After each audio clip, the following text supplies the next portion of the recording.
This channel is for women who are doing fine, but feel quietly lost.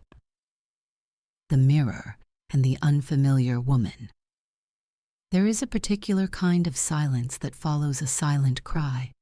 It is not dramatic. It does not slam doors or shatter glass. It lingers. It hums beneath the surface of the house after everyone has gone to bed. And sometimes, in that silence, I stand in front of the bathroom mirror and see a woman I do not fully recognize. My eyes are swollen. My face is calm again, controlled, presentable. But something has shifted. What unsettles me is not that I cried. It is that I do not know exactly why. From the outside, nothing is wrong. My bills are paid. My career is stable. I am competent in rooms that once intimidated me. I have navigated boardrooms in Chicago with steady composure, and I've held together family dinners in suburban neighborhoods where everyone believes I am the strong one. I have handled crises without spectacle.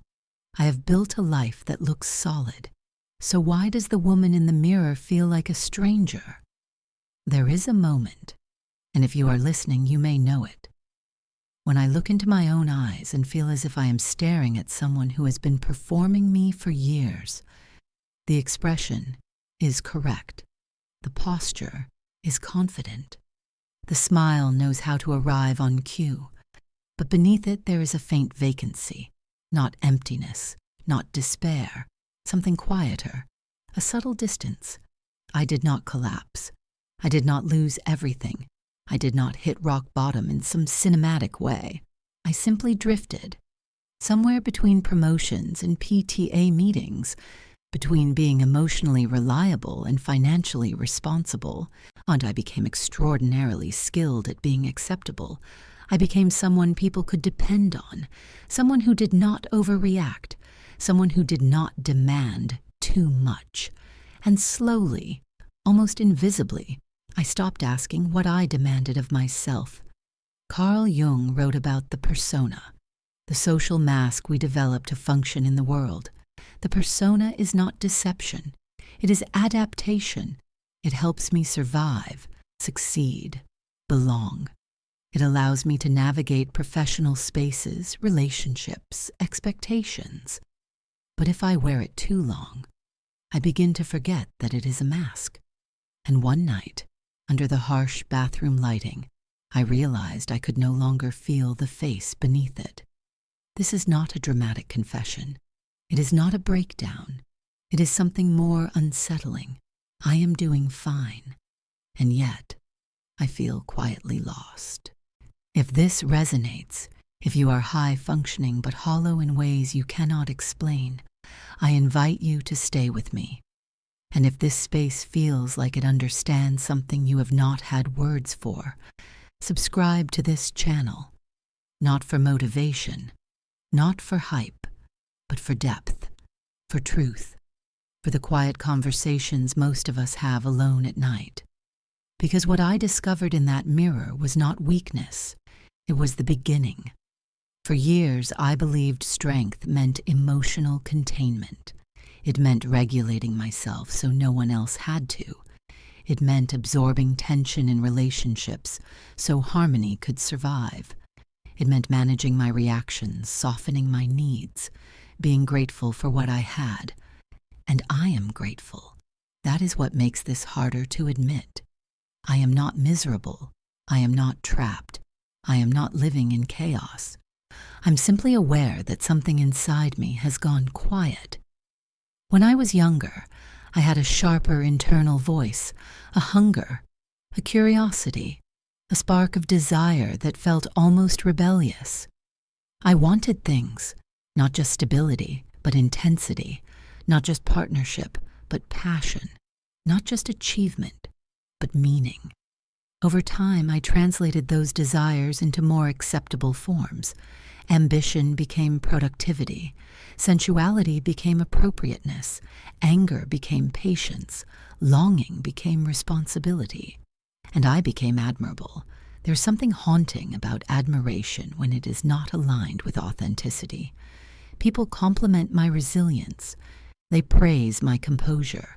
They trust my steadiness, but no one sees the quiet fatigue of always being steady. No one sees the cost of being the emotional anchor in every room, and no one asks the woman who holds everything together, who is holding her. Jung believed that there comes a moment in life, often in midlife, when the deeper self begins to press against the life we have constructed, not to destroy it, but to question it.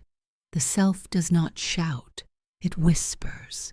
It whispers through restlessness on a Sunday afternoon, through irritation that feels disproportionate, through tears that arrive without a clear storyline, through the sudden urge to sit in silence instead of scrolling, through the unsettling recognition that I have optimized my life. But have I inhabited it? The mirror became symbolic for me. It was not about appearance. It was about recognition. I realized that I had become extremely good at being needed, but I had not asked whether I felt chosen by myself. There is a difference between being wanted because I am reliable and being wanted because I am real. I had built a life where I was indispensable, but I had not built a relationship with the woman inside me that felt intimate. That night, I did not vow to reinvent myself. I did not make a dramatic decision. I simply stood there longer than usual, and I asked a question that startled me. If no one needed me tomorrow, who would I be? Not the mother, not the professional, not the dependable friend, not the woman who manages crises with grace. Who am I when no one is watching? The question did not produce an immediate answer. It produced discomfort, because I realized how much of my identity had been shaped by response, by feedback, by expectation. I became who worked, who functioned, who did not cause disruption. And in doing so, and I had quietly disrupted myself, the most shocking realization was this: nothing in my external life needed to collapse for me to feel misaligned. There was no scandal, no dramatic betrayal, no catastrophic failure, just a subtle, internal truth. I cannot continue living solely as the woman I have been performing. This is where individuation begins, not in chaos, but in honesty. The mirror does not accuse, it reflects. And what I began to see was not a broken woman, not a weak woman, but a woman at the edge of transformation. There is an eerie stillness in the eyes of someone who has realized she cannot go back to unconscious living. It is not glamorous, it is not loud, it is quiet, and it is irreversible. And if you are standing in that stillness, if you are functioning beautifully and yet sensing that something deeper is asking for attention, you are not unstable. You are awakening. And awakenings rarely look dramatic at first. They look like a woman in her own bathroom, late at night, staring at her reflection and thinking, I cannot keep pretending that this is all there is. That moment is sacred, not because it solves anything, but because it tells the truth. And once I see the truth, even faintly, I cannot unsee it. That is where this journey begins. The masks I perfected. There was a time when I believed the roles I played were proof of maturity. I did not see them as masks. I saw them as evolution. I became the good girl long before I understood the cost of being good. I learned early that approval was a form of safety, and teachers liked me. Employers trusted me. Men described me as easy to be with. I did not make scenes. I did not demand clarity. I did not raise my voice unless it was perfectly measured. And because the world responded well to that version of me, I refined her. In my 30s, the good girl matured into the high achiever. I learned how to speak in corporate language without sounding aggressive. I knew how to take up space in meetings without appearing threatening. I knew how to make ambition look like collaboration. When I worked in Chicago years ago, I was praised for being strategic, but approachable, assertive, but warm. It became a skill, this calibration of power. I thought this was growth. I did not realize I was sculpting a persona so precise that even I began to confuse it with my identity. Jung described the persona as the compromise between the individual and society. The face I present, so that I can function. It is not a lie. It is an adaptation. An adaptation is intelligent. It is how I survive. It is how I succeed. But when adaptation becomes constant, it stops being conscious. It becomes automatic. Somewhere along the way, I stopped asking whether the version of me that thrived professionally, socially, romantically, was aligned with the deeper current inside me. I optimized myself. I learned which edges to soften and which strengths to highlight. I became emotionally literate in ways that made others comfortable. I managed tension in relationships before it escalated. I anticipated needs before they were voiced. And slowly, invisibly, I became indispensable. The self-sufficient woman was perhaps my most admired mask, especially in American culture, where independence is currency. I paid my own bills. I made my own decisions. I did not need rescuing. After moving to Denver and rebuilding parts of my life, I wore independence like a badge of resilience. People called me strong. What they did not see was that self-sufficiency can become isolation when it is never interrupted. I told myself I did not need reassurance. I told myself I was fine handling things alone.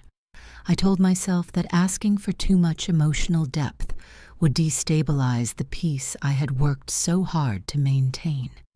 So I became low maintenance. Low maintenance in relationships. Low maintenance in conflict. Low maintenance in desire. It sounds virtuous. It sounds evolved. It is also a way to disappear in plain sight. But there is a subtle violence in constantly minimizing my own needs to preserve harmony. It does not look dramatic. It looks polite. It looks reasonable. It looks mature. But inside something contracts. The more I perfected being easy, the less space I occupied internally. I stopped voicing subtle disappointments. I stopped admitting when I felt overlooked. I rationalized emotional distance as practicality. I convinced myself that depth was unrealistic at this stage of life. I was not lying to anyone. I was negotiating with myself. Jung warned that when a person over-identifies with a single archetype, she loses contact with the rest of her psychic landscape. I over-identified with the caregiver and the achiever. I was competent and nurturing, reliable and composed, but I exiled parts of myself that did not fit neatly into those roles. So the part of me that wanted intensity, the part of me that felt competitive, the part of me that wanted to say no without explanation, the part of me that sometimes wanted to walk away from everything and sit by the ocean in Northern California without answering a single email. Instead, I curated a life that made sense. I remember scrolling through my own social media one evening and feeling something almost surreal. The photos were balanced. The captions were thoughtful. The image was coherent. It reflected a woman who had navigated life with grace. And yet I felt detached from her. It was not that the image was false. It was incomplete. That incompleteness began to ache. What frightened me most was not that I had worn masks. It was how deeply I had internalized them. I did not feel like I was pretending. I felt like I was being responsible, like I was doing what adulthood required. Responsibility, however, can quietly become self-erasure when it is not accompanied by self-expression. There were moments when resentment surfaced, but I quickly reframed it. I told myself I was tired. I told myself everyone feels this way in midlife. I told myself that stability requires compromise. Compromise is not inherently tragic, but unconscious compromise corrodes. The more I was praised for being stable, the harder it became to admit that stability sometimes felt like confinement. I feared that if I removed the mask of composure, I would destabilize not only myself, but the people who relied on me. So I perfected it further. The easy partner who did not overanalyze. The understanding friend who absorbed emotional turbulence. The responsible daughter who did not burden her aging parents with existential questions. Each mask earned approval. Each mask cost intimacy. Because intimacy requires being seen, not admired. And admiration is easier to achieve than visibility. I began to notice a strange dissonance in conversations. People would describe me as grounded, confident, secure. And I would nod, smiling, because on the surface those words were accurate. But privately, I felt fragmented. The woman who navigated logistics and decisions with clarity was not always the woman who lay awake at night questioning meaning. The woman who reassured others was not always reassured herself. The woman who appeared emotionally contained sometimes felt like a storm that had been permanently redirected underground. There is a moment in midlife when the effort of holding all these versions together becomes heavier than the risk of letting them separate. For me, that moment was not explosive. It was gradual. It arrived in subtle fatigue, in irritation that felt sharper than usual, in a growing inability to tolerate shallow interactions. The masks did not shatter overnight. They began to feel tight. I realized that I had confused being admired with being aligned, that I had confused being necessary with being fulfilled, that I had confused being easy to love with being truly known. And perhaps the most difficult truth to admit was this. I had participated willingly in my own containment. No one forced these masks onto me. I adopted them because they worked. They protected me from rejection. They ensured belonging. They kept conflict manageable. But they also kept my deeper self muted. When I finally allowed myself to look at these masks without judgment, I did not feel anger. I felt compassion. They had served me. They had helped me navigate decades of expectation. They had allowed me to build a life that, from the outside, was enviable. But they were never meant to become my entire identity. Jung's concept of individuation is not about discarding the persona entirely. It is about loosening the grip.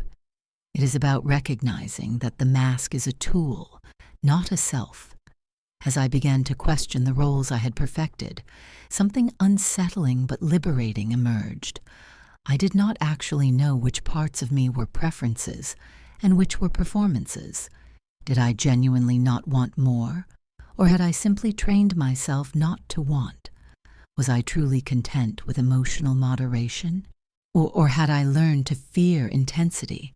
Had I matured, or had I numbed? These questions did not come with immediate answers.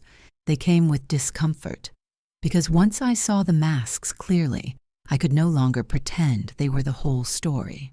And beneath them, I sensed movement, not chaos, not rebellion, but something alive. The shadow. I was afraid to meet. There is a version of me that I spent decades trying not to become. She is not polite. She is not endlessly understanding. She does not dilute her voice to make a room more comfortable. She feels anger without translating it into diplomacy. She feels desire without wrapping it in apology. She wants without first checking whether wanting is allowed. For a long time, I believed that woman was dangerous. Carl Jung called her the shadow, the rejected, unclaimed aspects of the psyche. Not evil, not immoral, simply unlived. I did not meet my shadow in a dramatic breakdown. I met her in irritation that felt disproportionate, in sharp responses that surprised even me, in moments where someone would cross a boundary, and instead of calmly explaining, I would feel a flash of heat rise through my chest before I could soften it. That heat frightened me. I had worked hard to become measured, controlled, emotionally intelligent. So when anger surfaced without warning, I assumed something was wrong. I blamed stress, hormones, fatigue. I tightened my discipline, but the tightening made it worse, because anger does not disappear when ignored. It goes underground. In my 40s, something shifted inside me, not visibly, not publicly, but internally. I began to feel more alive in ways that did not match the persona I had perfected. My body felt more awake, my senses more alert. There were moments of sudden longing, not necessarily for a different life, but for a deeper one. I found myself drawn to music that stirred something raw, to art that felt almost inappropriate in its intensity, to memories of younger versions of myself who had once been less careful. The shadow was not only anger, it was also hunger. I had suppressed ambition that did not look respectable. I had minimized sensuality that felt too bold for midlife. I had silenced competitiveness because I did not want to threaten anyone. I had quieted jealousy because I believed mature women did not admit envy. But envy is information. So is desire. So is rage. The shadow is not a moral failure. It is data about what has been denied. But I remember sitting alone one evening after a long week and admitting something I had never said out loud. I was tired of being the emotionally regulated one in every relationship. I was tired of being the safe harbor. I wanted, just once, to be unpredictable, to be pursued without orchestrating it, to be met without moderating myself. The admission felt almost shameful, because somewhere in my conditioning, I had equated maturity with restraint, stability with suppression. Jung wrote, "Until you make the unconscious conscious, it will direct your life and you will call it fate." That sentence unsettled me. How much of what I had labeled fate, quiet dissatisfaction, subtle resentment, recurring relational patterns, was actually my shadow operating in the dark? When I began paying attention, I saw patterns clearly. And I attracted people who needed steadiness because I radiated steadiness. I entered dynamics where my strength was admired but rarely matched. I tolerated emotional distance because I had trained myself not to need more. The shadow was not sabotaging me. It was trying to balance me. There is a misconception that the shadow contains only ugliness. But in women, especially women socialized to be accommodating, the shadow often holds vitality, assertiveness, sexual energy, creative risk, defiance, the capacity to disrupt. I had labeled those traits as excessive, but what if they were necessary? The first time I allowed myself to fully feel anger without immediately converting it into understanding, I was shocked by its clarity. It was not chaotic, it was precise. It pointed to moments where I had agreed when I meant no, where I had smiled when I felt dismissed, where I had absorbed tension that was not mine to carry. Anger, when acknowledged, became a boundary detector. Desire, when acknowledged, became a compass. Even envy began to reveal truths. When I felt a twinge watching another woman take up space unapologetically, it was not because I resented her. It was because I recognized a capacity in myself that I had not permitted to surface. The shadow does not demand indulgence. It demands integration. There were evenings when I felt restless without clear cause. Instead of distracting myself, I began sitting with the restlessness. I asked simple questions. What am I not admitting? What feels constrained? What do I want that I have decided is unrealistic? The answers were not always comfortable, and sometimes they revealed grief, dreams I had quietly set aside. Sometimes they revealed frustration, conversations I had avoided for years, Sometimes they revealed longing for depth, for physical intimacy, for intellectual challenge, for solitude. Meeting the shadow required humility. I had to accept that the polished identity I had built did not encompass the full spectrum of who I was. I had to tolerate seeing parts of myself that were less agreeable. There were days I felt almost divided. The composed woman I knew so well, and the emerging figure who felt sharper, more instinctual, less willing to compromise. I feared that if I embraced the shadow fully, I would become reckless. But the opposite began to happen. The more I acknowledged my anger, the less it leaked sideways. The more I admitted desire, the less it manifested as dissatisfaction. The more I faced envy, the more it transformed into clarity about what I valued. The shadow stopped feeling like a threat. It started to feel like strength I had misplaced. In American culture, especially for women in midlife, there is subtle pressure to become smaller, calmer, more contained, to age gracefully, to accept less, to avoid disruption. But the shadow does not age out of existence. If anything, it grows louder when ignored. I realized that the restlessness I felt was not evidence that something was wrong with my life. It was evidence that parts of me were still alive. And life, when suppressed, does not vanish quietly. It presses against the walls. Meeting my shadow did not turn me into someone unrecognizable. It made me more honest, more direct, less willing to betray myself in subtle ways. I began noticing when I was about to agree out of habit. I began pausing before minimizing my feelings. I began allowing myself to feel attraction, irritation, ambition, without immediately censoring them. The woman I had once feared becoming was not destructive. She was awake. And for the first time, I sensed that becoming whole would not mean becoming softer. It would mean becoming real. Collapse, the necessary breakdown collapse, did not arrive in my life like a storm. It arrived like a quiet subtraction. There was no dramatic scandal, no catastrophic betrayal, no public unraveling. From the outside, my life in Denver looked intact. Work continued. Responsibilities were handled.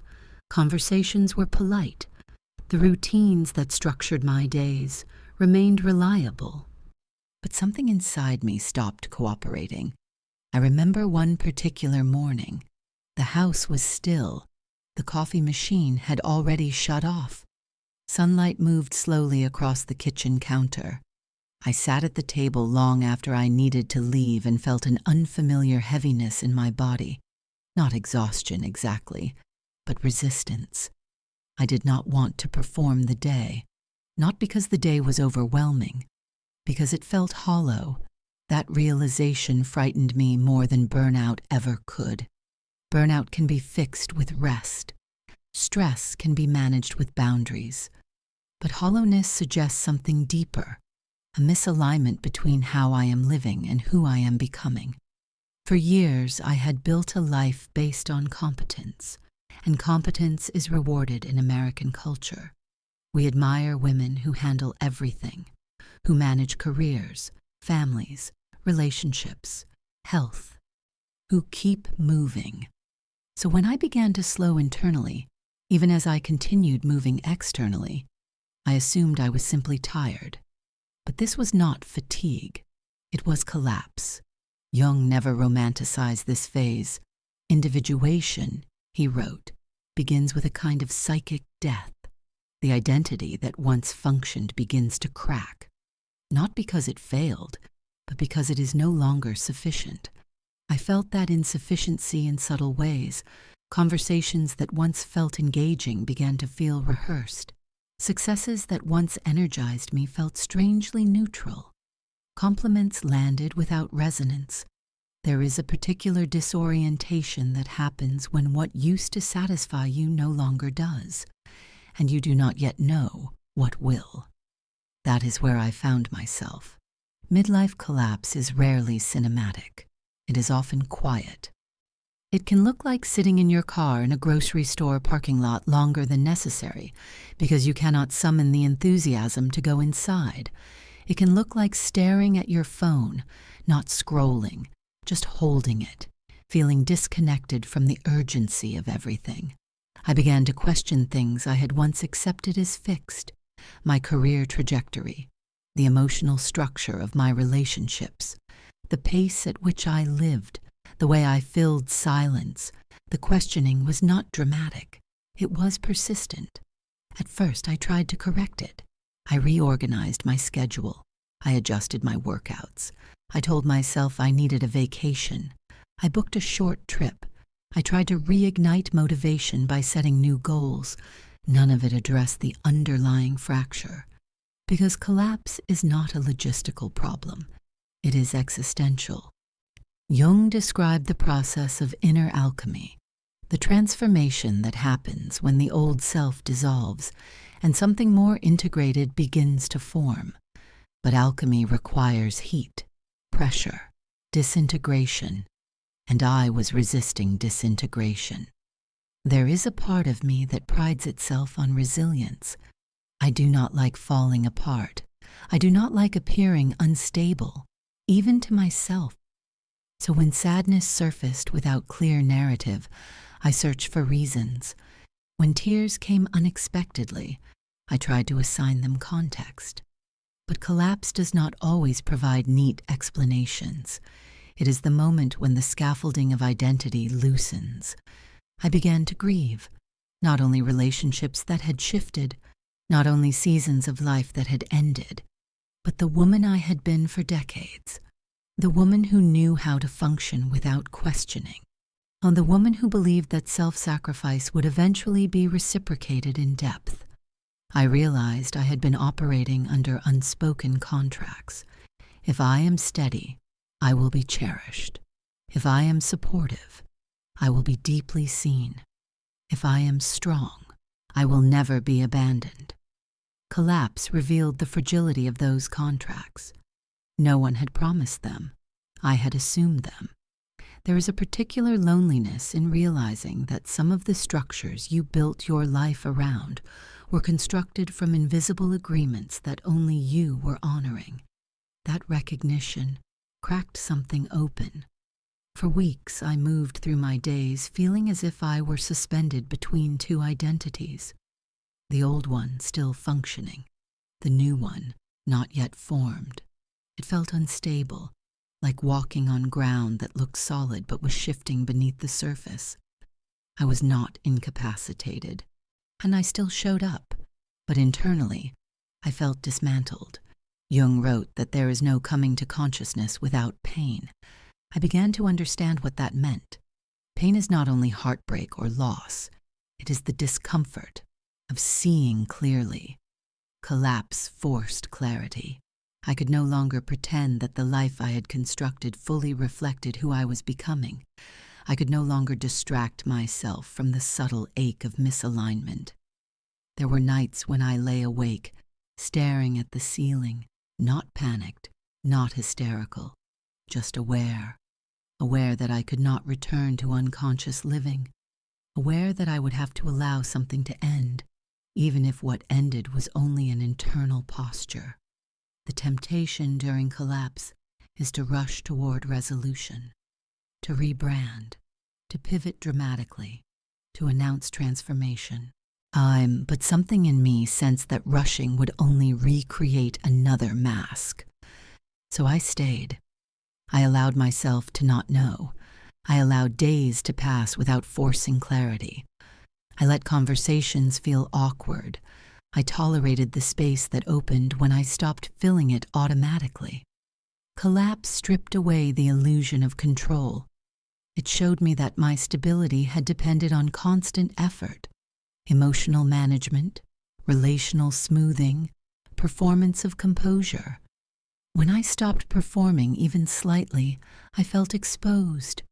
And yet, beneath the exposure, there was relief, because maintaining the old structure had been exhausting in ways I had not admitted. In Denver, during that quiet season, I began walking alone in the early mornings. No headphones, no phone calls, just movement. I did not walk for fitness, and I walked because I needed to feel my body without agenda. In those walks, grief surfaced, anger surfaced, memories resurfaced. Not in dramatic waves, but in steady currents. I saw where I had betrayed myself in small ways, where I had chosen comfort over truth, where I had minimized longing to preserve stability. Collapse was not punishment. It was recalibration. The identity that had served me for decades was dissolving because it could not carry me into the next phase of my life, and that dissolution felt like loss. There is a kind of courage required to let an identity die quietly. No applause, no validation. Just the internal acknowledgement that who I have been is no longer who I can remain. Collapse, I began to understand, is not the end of strength. It is the end of pretending strength means never breaking. And something in me was breaking open, not apart. And though I could not yet see what would emerge from the wreckage, I sensed one thing clearly. I could not go back to the version of myself who ignored the fracture. The collapse had begun, and this time, I was not going to escape it. Staying in the fire, the most unnatural decision I made during that season in Denver was not to escape my own discomfort. Everything in me wanted relief, not chaos, not distraction, just relief. A clear answer, a new plan, a decisive move that would close the chapter and allow me to say, that was hard, but now it's resolved. But something deeper, quieter, understood that if I rushed toward resolution, I would miss the transformation, hidden inside the disorientation. So I stayed in the fire. Staying in the fire does not mean dramatizing pain. It means refusing to anesthetize it. It means allowing uncertainty to exist without immediately translating it into productivity or reinvention. For most of my adult life, I solved discomfort efficiently. If something felt off, I improved it. If I was dissatisfied, I optimized. If I felt restless, I set new goals. I had built an identity around competence, around managing complexity. But this was different. This discomfort did not respond to management. It required presence. I began therapy again, but not in the way I had approached it in earlier years. Before I wanted tools, insight, strategy. This time I wanted excavation. I wanted to understand the architecture of my own emotional patterns. I wanted to sit with contradictions instead of resolving them.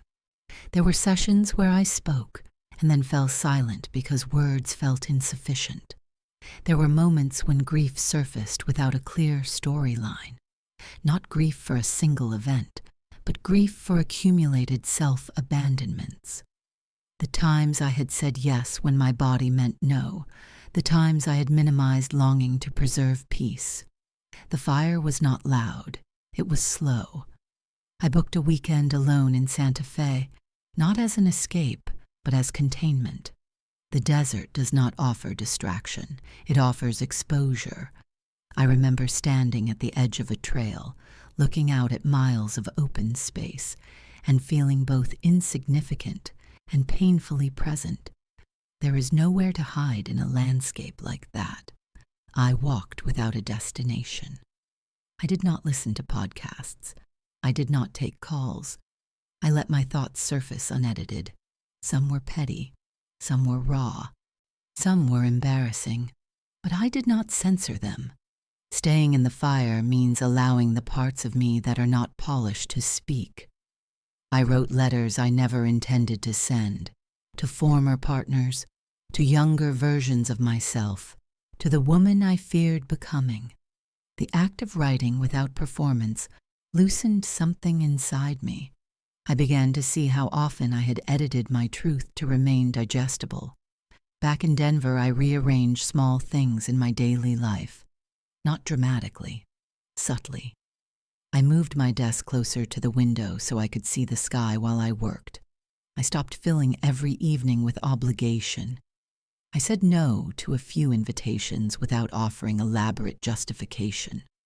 These were not grand gestures. They were signals.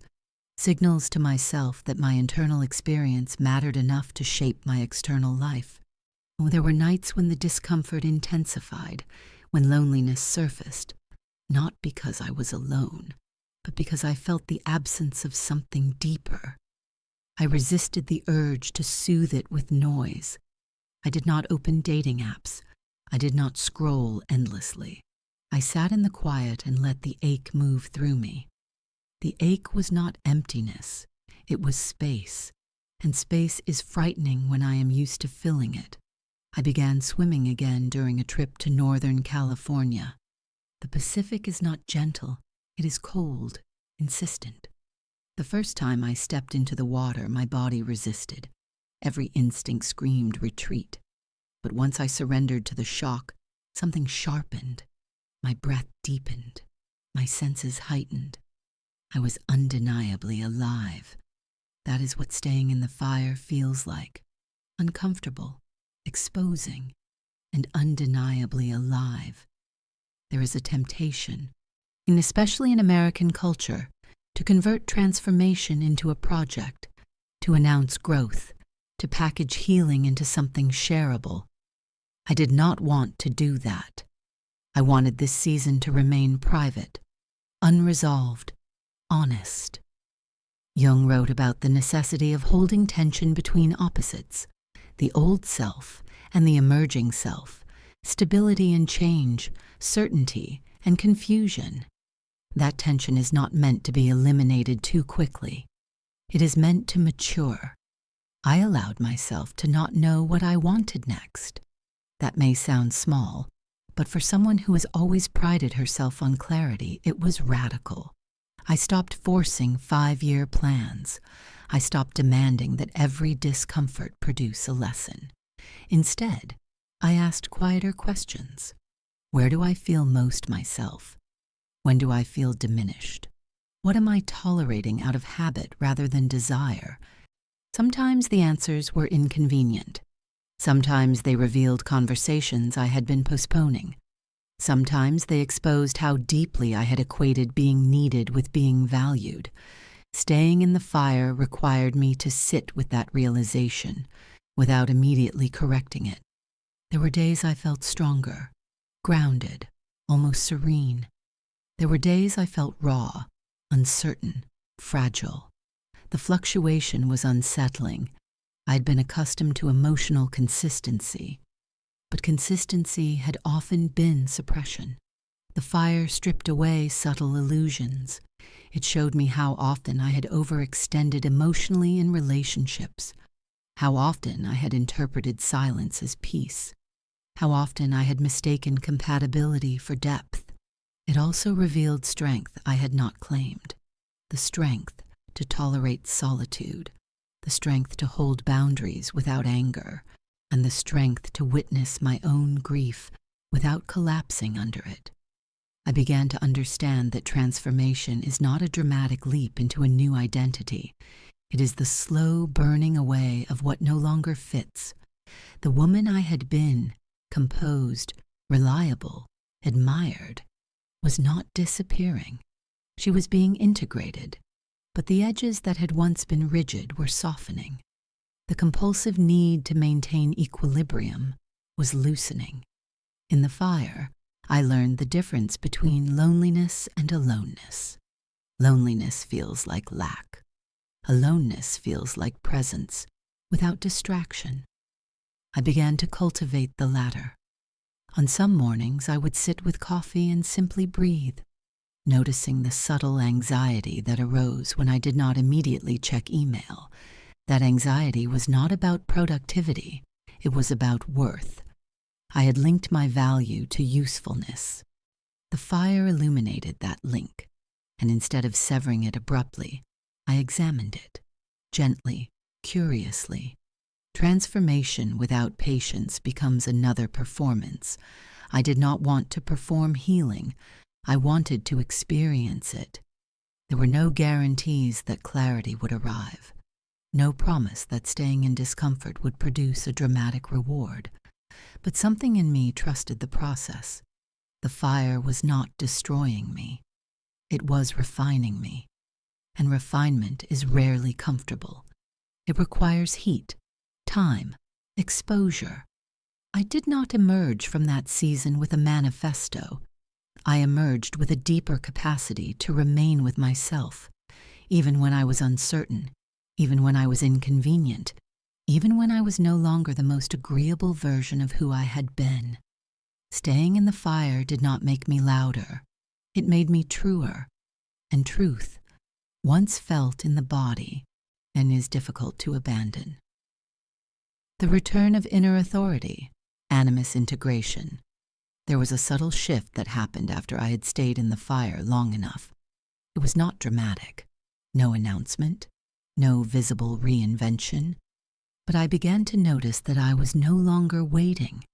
For years, perhaps decades, I had been waiting in small, almost invisible ways, waiting for reassurance before making certain decisions, waiting for emotional confirmation before trusting my instincts, waiting for consensus so I would not risk being perceived as difficult, waiting for someone else's clarity to validate my own.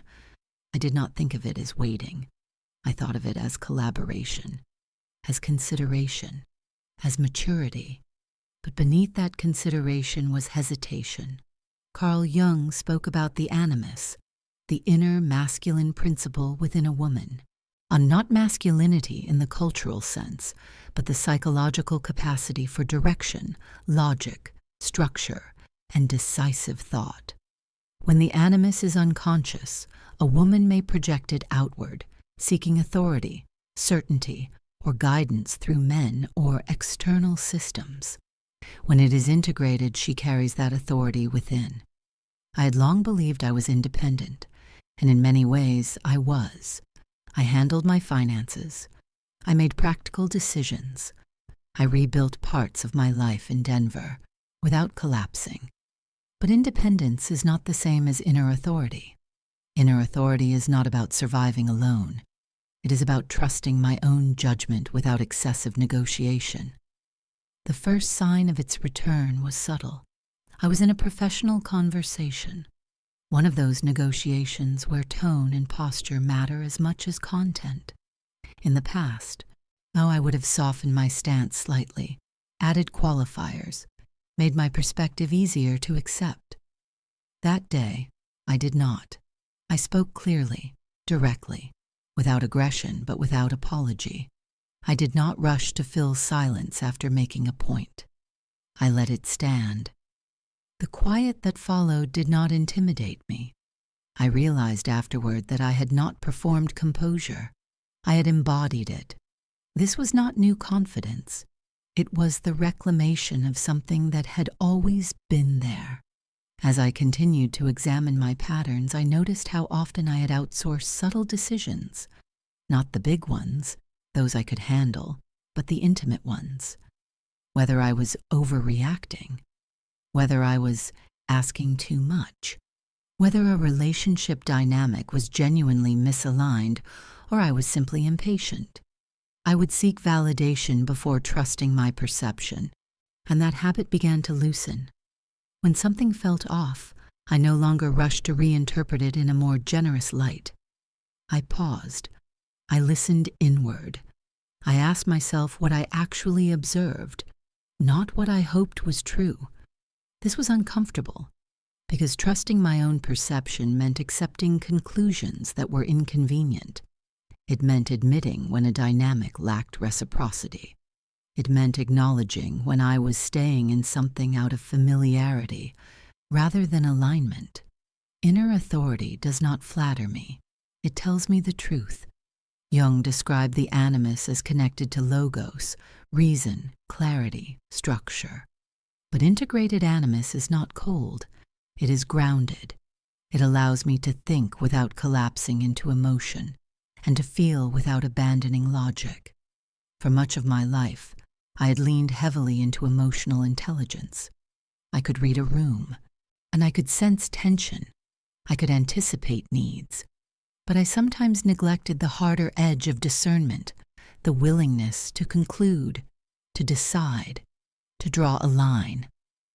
As this inner authority strengthened, I noticed changes in my relationships. I stopped over-explaining myself. I stopped cushioning every boundary with excessive empathy. Not because empathy is wrong, but because I had often used it to avoid discomfort. There was a conversation, one that in the past I would have postponed indefinitely. Instead of rehearsing it for weeks, I had it, calmly, directly. I did not dramatize. I did not accuse. I simply stated what was true for me. The conversation did not explode. It clarified. That was new.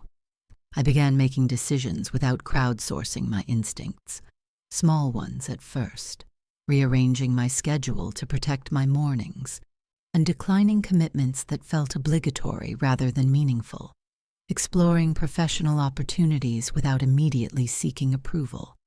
There was a steadiness in these choices that felt unfamiliar, not rebellious, not reactive, just clear. Inner authority is quiet. It does not need to convince. I noticed it most strongly in solitude. In the past, being alone could sometimes trigger subtle doubt. Am I missing something? Am I overlooking an opportunity? Should I be doing more? Now, solitude felt like confirmation rather than absence. The need to be chosen softened, not because I rejected partnership or connection, but because my worth no longer hinged on being selected. I could want without needing. I could consider without clinging. This shift altered how I approached dating and intimacy. And I no longer tolerated ambiguity disguised as mystery. I no longer accepted emotional inconsistency as depth. I paid attention to actions, not just words. And when something did not align, I did not spiral into self-questioning. I withdrew, not dramatically, not angrily, simply with clarity. That clarity unsettled some people. When a woman stops negotiating her own perception, she becomes harder to manipulate. When she stops apologizing for directness, she disrupts expectations. I felt that disruption in subtle comments, in surprise, in the recalibration of dynamics. But I did not retreat, because the cost of retreating had become too high. There was also an internal shift in how I approached ambition. For years, I had tempered it, reshaped it into something palatable. Now, as I allowed myself to consider desires without immediately evaluating their acceptability, I asked, what do I actually want to build? What do I want to explore? Not what would look impressive, not what would maintain equilibrium, but what would feel expansive. Inner authority gave me permission to take myself seriously. That may sound simple. It is not. Taking myself seriously means acknowledging my intuition as valid data. It means honoring my time as finite and precious. It means recognizing that clarity is not cruelty. Jung believed that integration requires reconciling opposites. As my animus integrated, I did not become less emotional. I became more balanced. I could feel deeply and still decide firmly. I could care and still refuse. I could love and still leave if necessary. And there is a strength that emerges when I no longer split myself between softness and structure. In Denver, I began to feel anchored in a new way, not anchored to circumstance, anchored to myself. The external details of my life were still evolving, but internally, something had stabilized. I no longer felt like I was bracing against collapse. I felt like I was standing. Inner authority is not about dominating a room. It is about inhabiting my own mind without hesitation. It is about recognizing that I am not a supporting character in my own life. As this authority returned, so did a quiet confidence that did not require reinforcement. I did not need constant reassurance. I did not need every decision to be validated. I could tolerate being misunderstood. That tolerance changed everything, because once I could withstand misunderstanding, I no longer needed universal approval. And without that need, my energy reorganized. It stopped leaking into persuasion and began consolidating into presence. The return of inner authority did not make me invincible. It made me aligned. And alignment, I began to see, is far more powerful than approval. The power of refusal. The first time I said no without cushioning it, my hands trembled. It was not a dramatic refusal. It was a simple boundary. A request was made. In the past, I would have adjusted my schedule, absorbed the inconvenience, told myself it wasn't a big deal. I would have rationalized the discomfort and preserved harmony.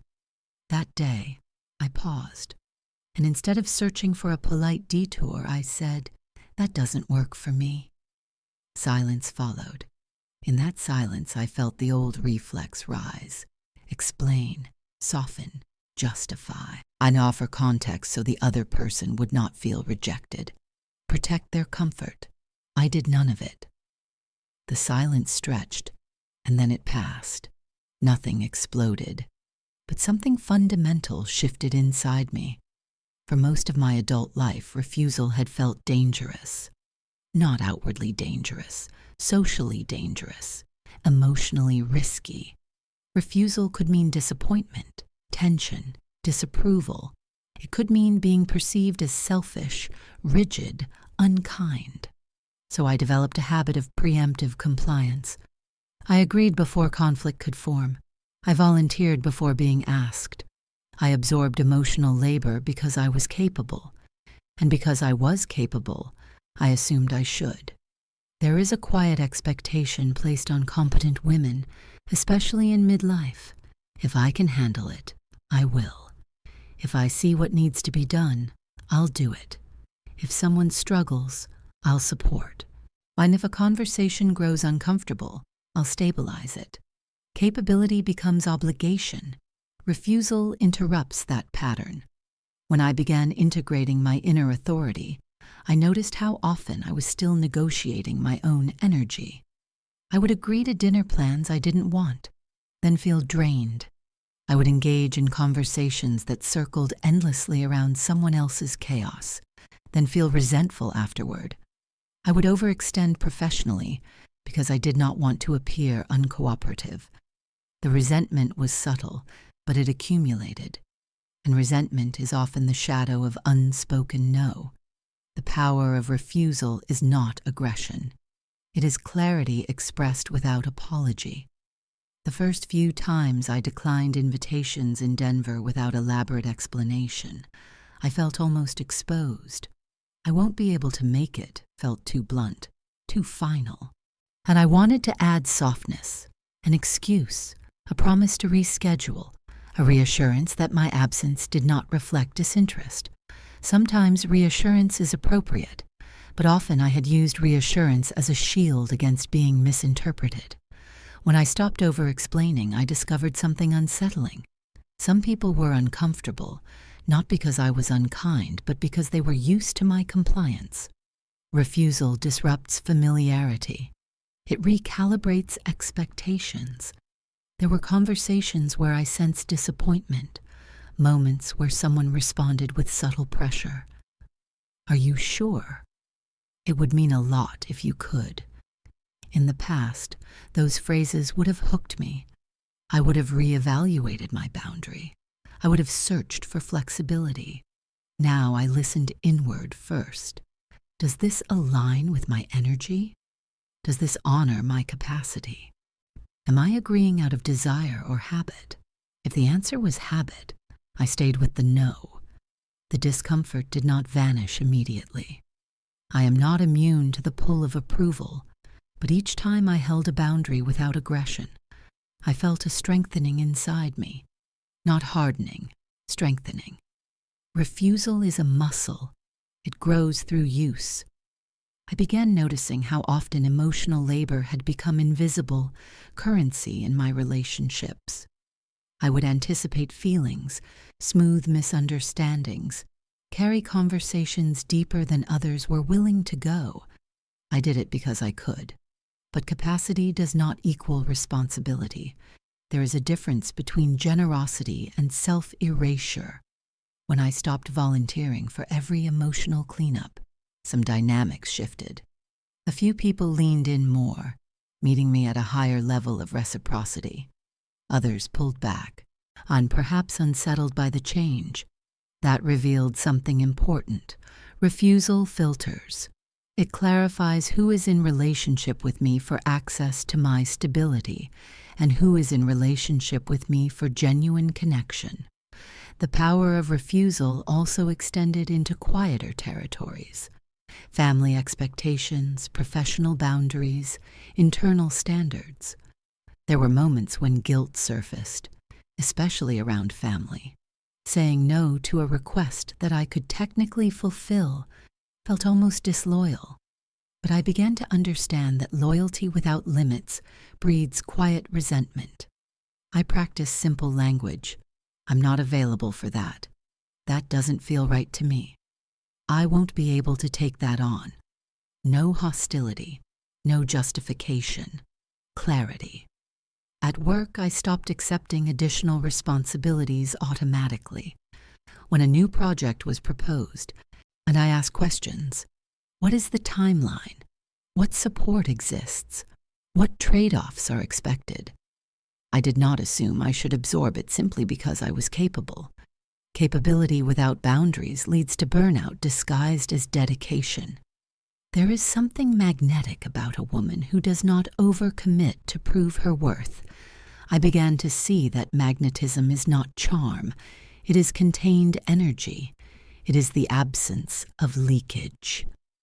When I stopped scattering my attention across obligations that were not aligned, my presence deepened. In conversations, I was more focused. In solitude, I was less resentful. In relationships, I was more intentional. Refusal also meant withdrawing from conversations that felt corrosive, gossip that masqueraded as intimacy, repetitive complaining that led nowhere. I did not announce my withdrawal. I simply participated less, and this shift altered my social landscape. Some friendships faded gently, not in conflict, but in misalignment. I felt sadness, but not regret. There is grief in growth. When I refused certain patterns, I also had to accept that not everyone would follow me into deeper territory. The most difficult refusals were internal, refusing to overfunction in relationships, refusing to chase clarity from people who were unwilling to offer it, refusing to accept half-presence as intimacy. These refusals required courage because they risked loss, but they also protected something sacred, my integrity. Jung spoke about individuation as separation from collective expectation. The collective rewards agreeability. It rewards women who are accommodating, collaborative, endlessly giving. But the self demands discernment. The more I practiced refusal, and the more I sensed my energy consolidating, I was no longer dissipating myself in small compromises. I was no longer negotiating my intuition into something digestible. Refusal did not make me colder. It made me cleaner. There were moments when I wondered whether I was becoming too rigid, too selective. But when I examined that fear, I realized it was rooted in the old belief that love must be earned through accommodation. I no longer believe that. Love that requires constant self-adjustment is not love. It is performance. The power of refusal taught me that saying no is not rejection of others. It is alignment with myself. It is an acknowledgement that my time, energy, and emotional labor are finite. And finiteness is not selfishness. It is reality. As I continued this practice, I noticed something subtle but profound. People began approaching me differently. There was less assumption, more respect, a quiet recognition that my yes was intentional, not automatic. Refusal reshapes not only relationships, but identity. I no longer saw myself as the woman who could handle everything. I saw myself as the woman who chooses what she handles. Choice is power, and power, when integrated, does not shout. It simply stands. Restructuring my world after I began refusing what no longer aligned, something unexpected happened.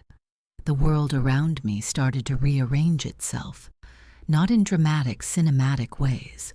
There was no sudden move across the country, no public declaration of reinvention. I still lived in Denver. I still worked.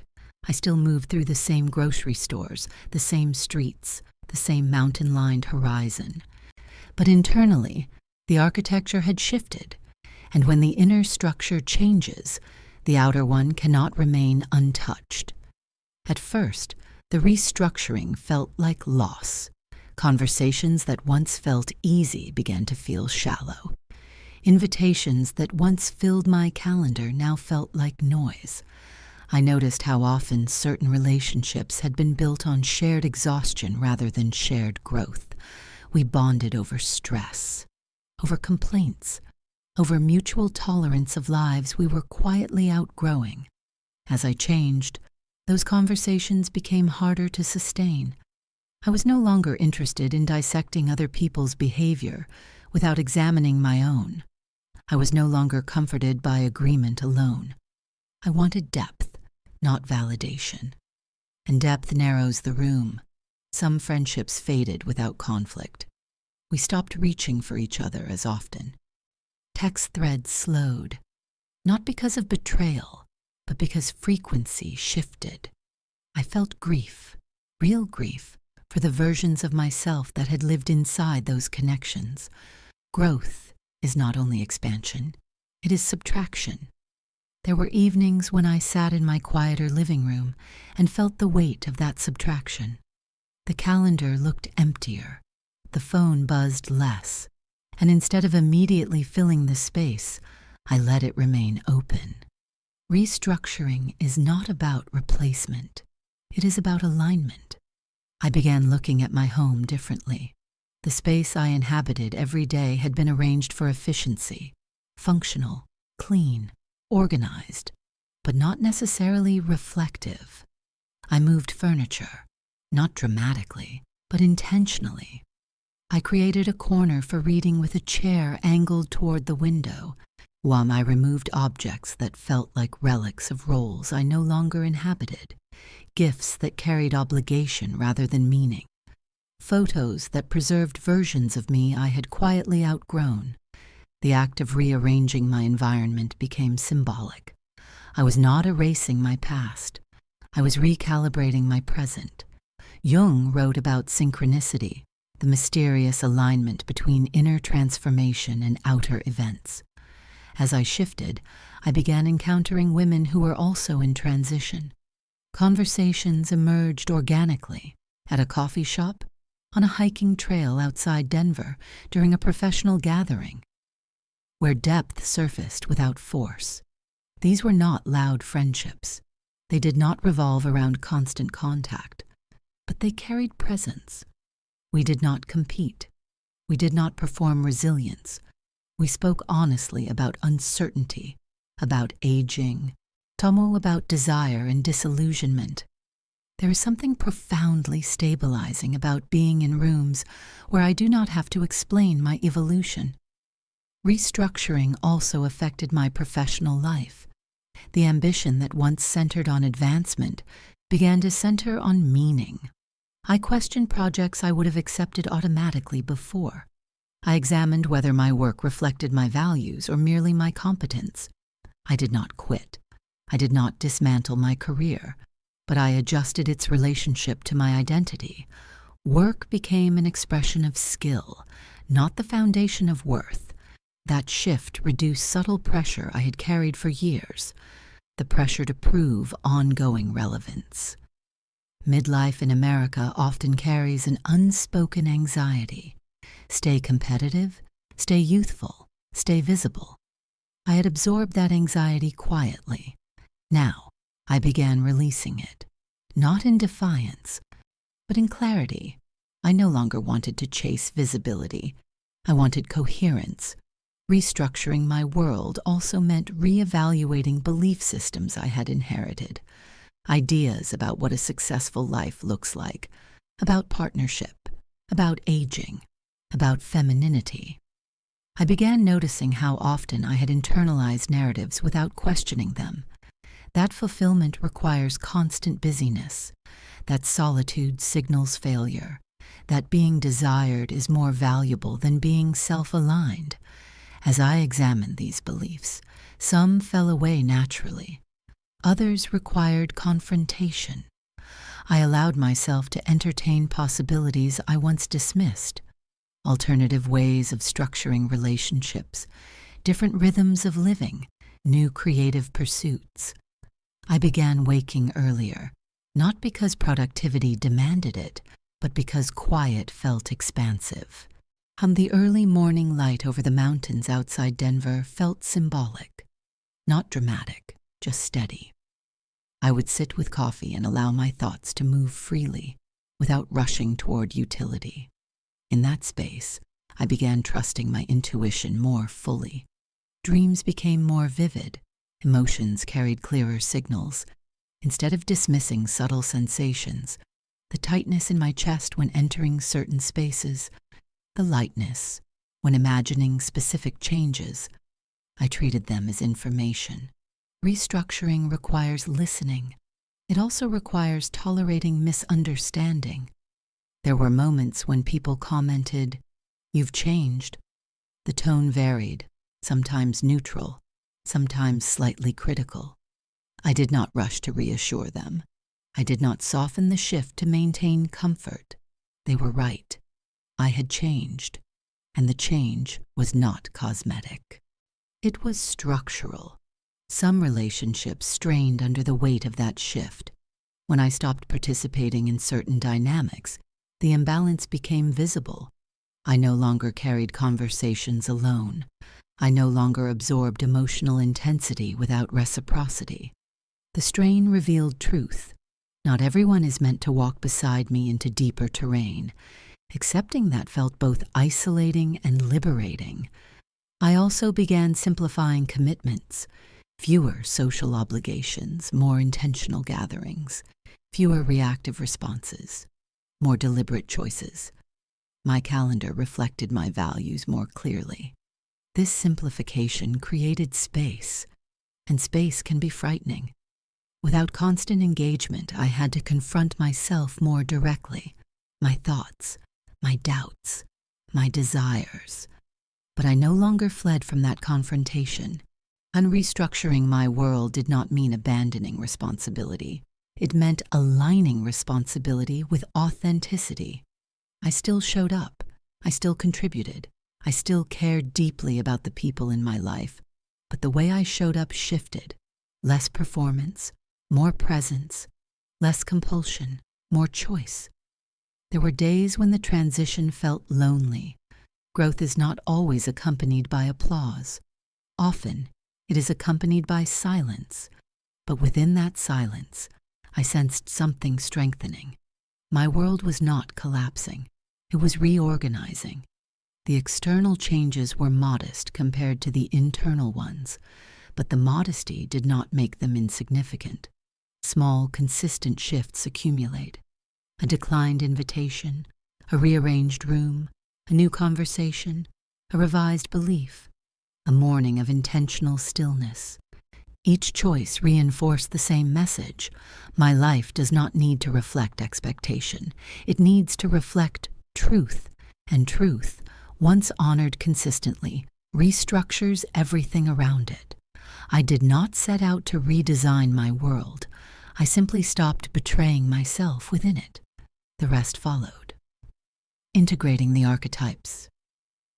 For most of my life, I believed I had to choose who I was going to be, not consciously.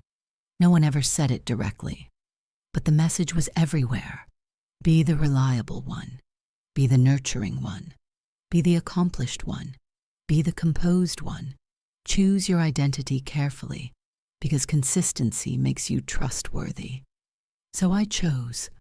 I leaned into the archetypes that were rewarded: the caregiver, the achiever, the responsible woman. They earned approval. They stabilized my world. They made sense in Denver, in professional spaces, true in relationships where steadiness was valued over intensity.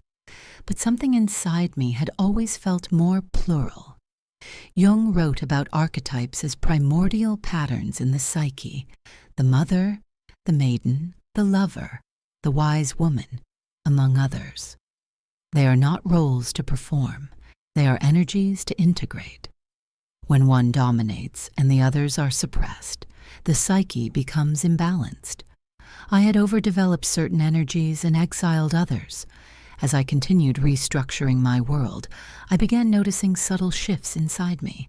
On some days, I felt deeply nurturing, patient, grounded, protective. On others, I felt restless and curious, wanting novelty and play. Occasionally, I felt sensual in ways that startled me, aware of my body, my desire, my magnetism. And there were days when I wanted solitude, books, long reflective walks, and silence. For years, these fluctuations felt contradictory. I assumed maturity meant stability, a consistent identity that did not waver. But integration is not uniformity. It is inclusion. The mother archetype in me is not limited to raising children or caring for others. It is the part of me that creates safety, that listens deeply, that holds space without rushing to fix. For a long time, I directed that energy outward almost exclusively. I nurtured partners, friends, colleagues. I stabilized rooms. Only recently did I begin directing that same nurturing inward. When I felt grief, I did not criticize myself for weakness. I tended to it. When I felt tired, I rested without apology. The mother energy, once externalized, became internal care. The maiden, however, had been dormant. The maiden is not immaturity. She is curiosity, play, and the part of me that once danced without choreography, that laughed without self-monitoring, that explored without a 5-year plan. Somewhere between responsibility and performance, I had quieted her. In my late 40s, I felt her stir again, not dramatically, subtly. I felt drawn to experiences that did not serve productivity. I signed up for a pottery class without calculating its strategic value. I played music in my living room and allowed myself to move freely, not gracefully. At first, it felt almost irresponsible. Shouldn't I be focusing on more serious pursuits? But the seriousness had become heavy. The maiden brought lightness without recklessness. Then there is the lover. The lover archetype frightened me for years because it contains intensity, sensuality, desire, the capacity to merge and to crave. In American culture, especially for women past a certain age, sensuality is often expected to diminish quietly, to become tasteful, controlled. But the lover does not disappear with age. She matures. I began noticing how often I had dampened my own sensual energy to maintain stability. I had chosen safety over spark, predictability over passion. Integrating the lover did not mean impulsive romance or dramatic gestures. It meant acknowledging that I am still alive in my body, that attraction is not inappropriate, that wanting depth, emotionally and physically, is not excessive. There were moments when I would catch my reflection and see something new in my eyes. Not performance, not composure, but aliveness. Not youthful in the superficial sense, alive in the deeper sense. The wise woman, or the magician as some describe her, had always been quietly present. She is the part of me that reflects, that observes patterns, that sees beneath surface behavior. As I matured, this archetype strengthened, but earlier in my life, I often used wisdom to justify staying, to rationalize red flags, to explain away misalignment. Now, wisdom sharpened discernment instead of dulling it. The wise woman does not romanticize dysfunction. She sees clearly and acts accordingly. What surprised me most in this phase was how these archetypes began coexisting rather than competing. There were days when I felt sensual and reflective at the same time, curious and grounded, nurturing and firm. I no longer felt compelled to choose one identity to present consistently. That was new. For decades, I had curated coherence. Now I embraced complexity. Integration meant allowing contradiction without fragmentation. I could host a thoughtful professional discussion in the afternoon and dance alone in my kitchen at night. I could hold space for someone's pain and still maintain boundaries. I could desire partnership without abandoning solitude. Before, these shifts would have unsettled me. I would have questioned my stability. Now, they felt like fullness. In Denver, during this season, I remember sitting by the window one evening and reflecting on how much of my earlier life had been about containment, containing emotion, containing ambition, containing sensuality, containing doubt. Containment is sometimes necessary, but constant containment is suffocation. As these archetypes integrated, I felt less compressed.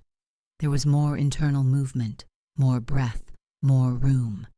Integration also required forgiveness. I had judged certain parts of myself harshly in the past.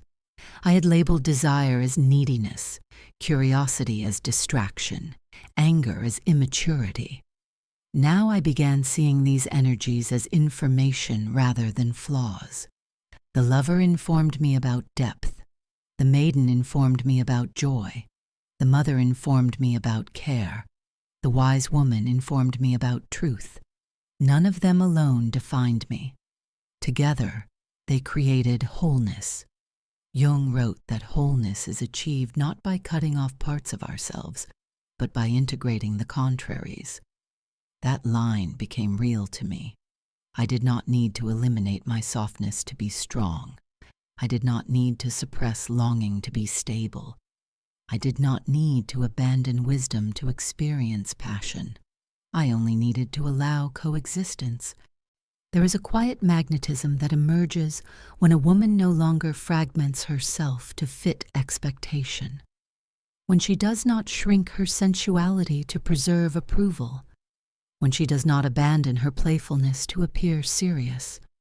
When she does not suppress her intelligence to be liked. Integration made me less predictable in the shallow sense, but more coherent in the deeper sense. I stopped asking, who should I be today? And started asking, which part of me needs expression? Some days the answer was discipline. Others, it was rest. Sometimes it was creativity. Sometimes solitude. I no longer feared the fluctuation, because beneath it, there was stability. The stability of knowing that all of these energies belong to me, and that I do not need permission to embody them. In integrating these archetypes, I did not become someone new. I became someone fuller, and fullness, I have come to understand, is the beginning of true presence. The woman everyone wants. For most of my life, I misunderstood what it meant to be desired. I thought being wanted meant being agreeable, being easy, being impressive, being composed enough that no one felt threatened, and warm enough that no one felt rejected. I believed magnetism was performance. I was wrong. The woman everyone wants is not the woman who performs flawlessly. She is not the most accommodating. She is not the most visibly successful. She is not the one who tries the hardest to be chosen. She is the woman who no longer abandons herself. It took me years to understand this. In Denver, after the fire, after the refusals, after the restructuring, something subtle began happening in rooms. Oh, I would enter a meeting or a gathering and notice a shift. Not loud, not dramatic, but perceptible. Conversations would deepen. Eye contact would linger. People would lean in slightly when I spoke.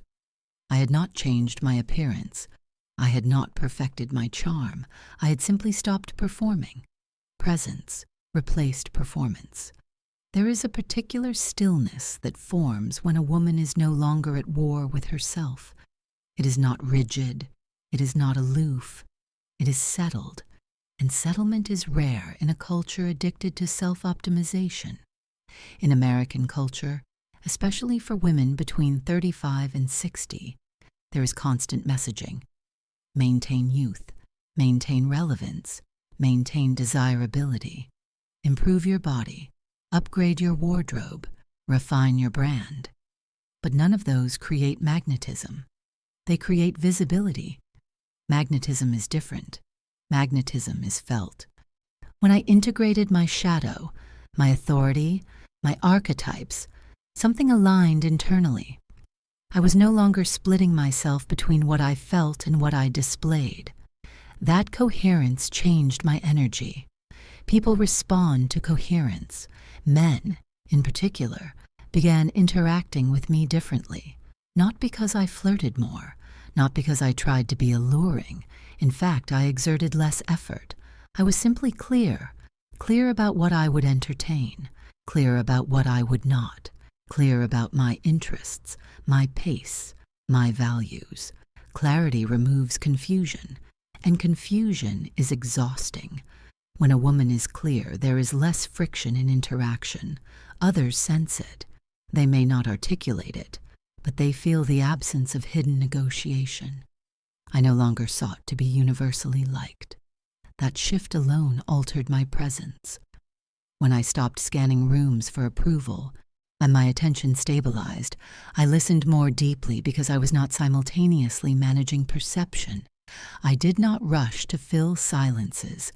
Silence, I discovered, is powerful.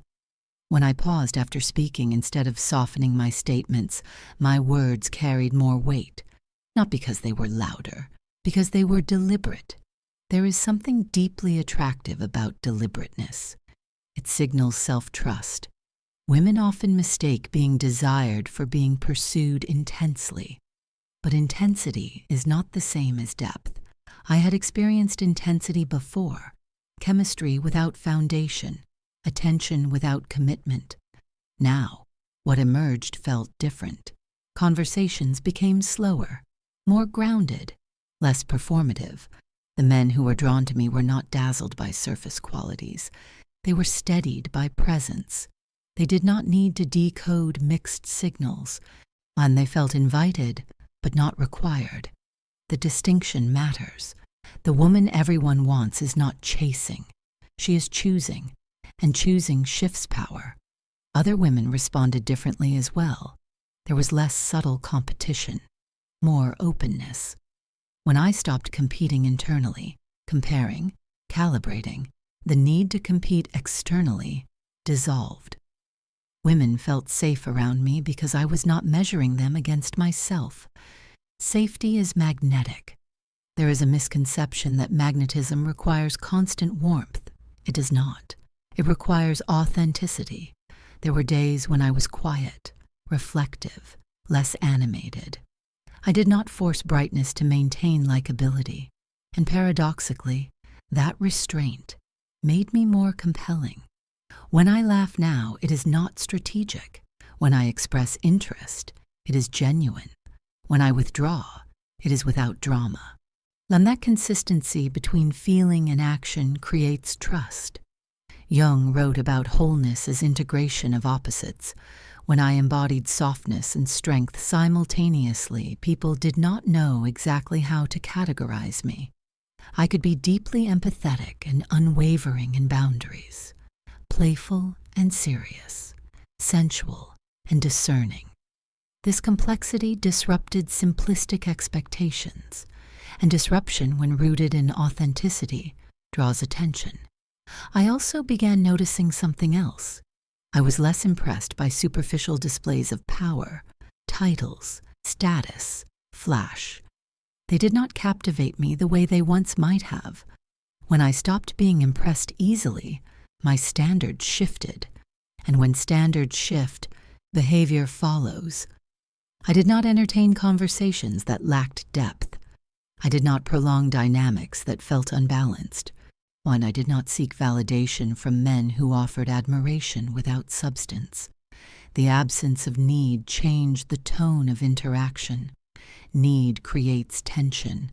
Wholeness creates invitation. There is a calmness in a woman who does not require constant reassurance. She does not cling to attention. She does not panic in silence. She does not overcorrect when misunderstood. She stands.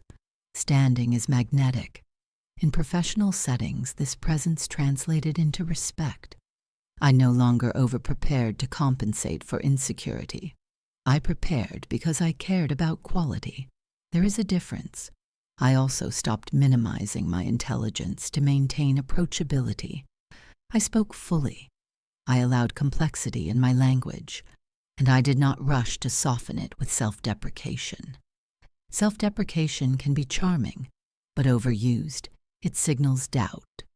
I did not feel the need to undercut myself anymore.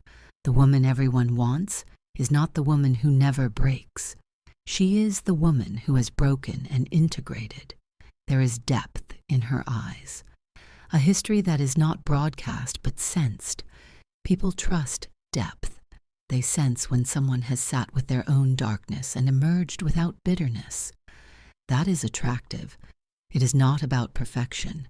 It is about honesty embodied. There are still moments when insecurity flickers. I am not immune to doubt. But the difference is that I do not build identity around those flickers. I observe them. I do not let them dictate posture. Confidence that denies vulnerability feels brittle. Confidence that includes vulnerability feels grounded. The woman everyone wants is not trying to be wanted. She is aligned. Alignment radiates quietly. When I walk into a room now, I do not ask, "How am I being perceived?" I ask, "Am I present?" That question anchors me more than any external feedback, and presence is rare. In a world saturated with distraction, the woman who is fully there, attentive, embodied, unfragmented, stands out without effort. I no longer chase attention. I attract resonance. That is the difference. And resonance cannot be manufactured. It emerges when I stop dividing myself to fit expectation and begin inhabiting myself completely. The woman everyone wants is not an ideal. She is integrated, and integration is visible, even when it is silent. The quiet middle. When I look back at the woman I was, and the woman I am still becoming, I do not see a dramatic transformation. I see a quiet evolution.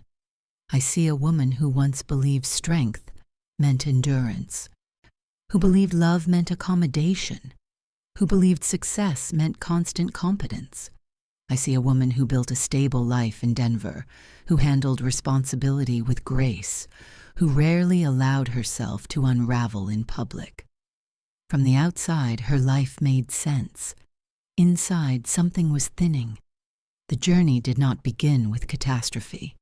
It began with a mirror, with a silent recognition that the woman reflected back at me was functioning beautifully, and yet feeling strangely distant. That distance became the first crack. I realized I had perfected masks that worked. The good girl, the achiever, the self-sufficient woman. They had protected me. They had helped me succeed. But they had also compressed parts of me that were less convenient. Anger, desire, ambition, sensuality, refusal. When the shadow began to surface, it frightened me. I thought the restlessness meant instability. I thought the anger meant I was regressing. I thought the longing meant I was ungrateful. But the shadow was not destruction. It was life, asking to be acknowledged. Then came collapse, not dramatic, not explosive, but undeniable. The slow unraveling of identities that no longer fit. The realization that competence cannot replace meaning, that admiration cannot substitute intimacy, that stability without authenticity becomes a cage. Instead of fleeing that collapse, I stayed. I stayed in the fire long enough to feel what I had been avoiding. Grief for the years I had minimized myself. Grief for relationships built on partial truths. Grief for the energy spent maintaining equilibrium. And in that fire, something stronger than performance emerged. Inner authority. I stopped outsourcing my judgment. I stopped negotiating my perception. I stopped softening every boundary to preserve comfort. I began speaking clearly, not loudly, not aggressively, but directly. That clarity changed everything. Refusal became sacred, not because I wanted to reject others, but because I wanted to stop rejecting myself. Each time I said no without apology, I felt a small reclamation of energy. Each time I declined what misaligned, I strengthened my own spine. As I changed internally, my world rearranged itself externally. Some friendships faded, new conversations deepened. My space in Denver shifted subtly. My work became more intentional, my calendar less crowded. The restructuring was not glamorous, it was honest. And honesty simplified my life. Then something even more profound happened. I stopped trying to be one thing. I allowed the mother, the maiden, the lover, and the wise woman within me to coexist. I stopped flattening myself into a single identity that could be easily categorized. I embraced contradiction, strength and softness, depth and play, sensuality and discernment. Wholeness replaced image, and from that wholeness, magnetism emerged, not because I tried to be wanted, but because I stopped performing. The woman everyone wants is not the most agreeable. She is not the most flawless. She is not the most optimized. She is integrated. She has faced her shadow without collapsing into it. She has endured collapse without numbing herself. She has reclaimed authority without becoming rigid. She has learned to refuse without becoming cold. She has integrated her archetypes without fragmenting herself. And she stands in coherence, and coherence is rare. When I stopped asking how I was being perceived and started asking whether I was aligned, something shifted in every interaction. I became less needy for validation and more anchored in presence. I became less reactive and more deliberate, less scattered and more contained. People felt it, not because I declared transformation, because I embodied it. This is not a story about reinvention. It is a story about reclamation. The lesson is not that life must collapse to become meaningful. The lesson is that the quiet discomfort many of us feel in midlife is not evidence of failure.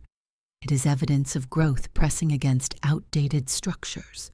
The fatigue, the restlessness, the sudden intolerance for superficiality, the desire for depth, the urge to simplify, the longing to be fully seen. And these are not signs that something is wrong with you. They are signs that something deeper is awakening. So how does this apply to you, right now, wherever you are? It begins with one honest question. Where am I performing stability instead of living truth? You do not need to dismantle your life. You do not need dramatic exits or bold declarations. Transformation begins in subtler ways. Notice where resentment lingers. That is often unspoken refusal. Notice where energy drains quickly. That is often misalignment. Notice where your body tightens in conversation. That is often intuition asking for attention. Start there. Practice one clear boundary this week, not aggressively, simply honestly.